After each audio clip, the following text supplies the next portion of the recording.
ఓం శ్రీ గురుభ్యో నమ. శ్రీ పరాభవ నామ సంవత్సరంలో జ్యేష్ఠ మాసాలు రెండు ఉన్నాయి. అధిక జ్యేష్ఠ మాసం, నిజ జ్యేష్ఠ మాసం. అయితే అధికంలో ఉన్నటువంటి జ్యేష్ఠ మాసం, నిజ జ్యేష్ఠ మాసంలో జరుగుతున్నటువంటి వ్యవహారాల్లో వృషభ రాశి వారికి ఏ విధంగా ఉంది?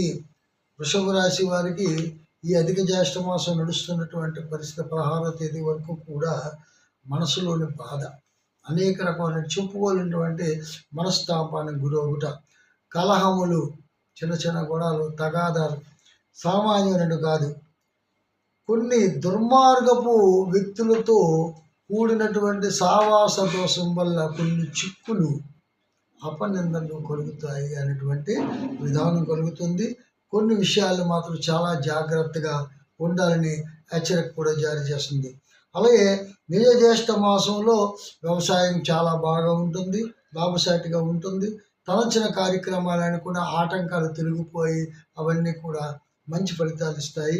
నమ్మిన వాళ్ళ వల్ల ఏదైతే మోసం అయిపోతుందో ఆ మోసాన్ని కొద్ది గ్రహించి ఆ నమ్మక ద్రోహం లేకుండా జరుగుతుంది ఈ నిజ జ్యేష్ఠ మాసంలో. అలాగే ఈ నిజ జ్యేష్ఠ మాసంలో ఉన్నటువంటి వ్యవహారం ఏమిటి అంటే 1000 మంది కుజుల వల్ల కొన్ని ఇబ్బందులు మనకు ఎదురవుతాయి. రుణ బాధలు, రుణ పీడితులు, ఇలాంటివన్నీ వ్యవహారాలన్నీ కూడా చాలా ఇబ్బందికరంగా ఉంటాయి. చాలా జాగ్రత్తగా ఉండాలి. నిరుద్యోగులకి ఉద్యోగ అవకాశాలు ఏవైనా సరే సంభవించినప్పుడు వాటిలో మోసపూరితమైనటువంటి వ్యవహార శైలి ఉంటుంది. అది జాగ్రత్తగా తెలుసుకొని ప్రవర్తించవలసిందిగా కోరుతున్నాను.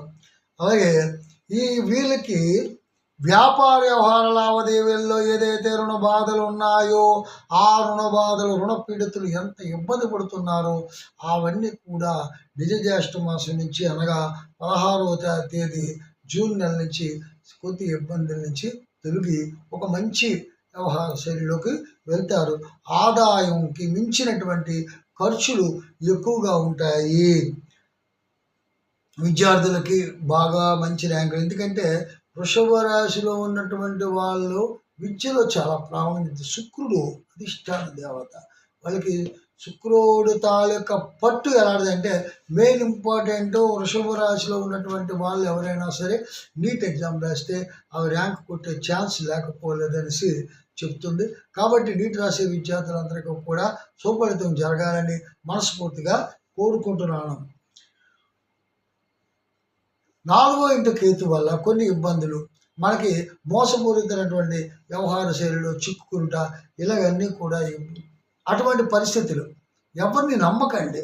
తన నీడను తన నమ్మిన ప్రమాదం అనేసినటువంటి విషయం తెలుసుకొని జాగ్రత్త పడండి. అలాగే సుబ్రహ్మణ్యేశ్వర స్వామిని ఆరాధించండి. మంచి సుఫలితాలు ఆశిద్దాం. మళ్ళీ మరో వచ్చేతో ముందుకు వస్తాను. అంతవరకు సెలవు. ఓం శాంతి.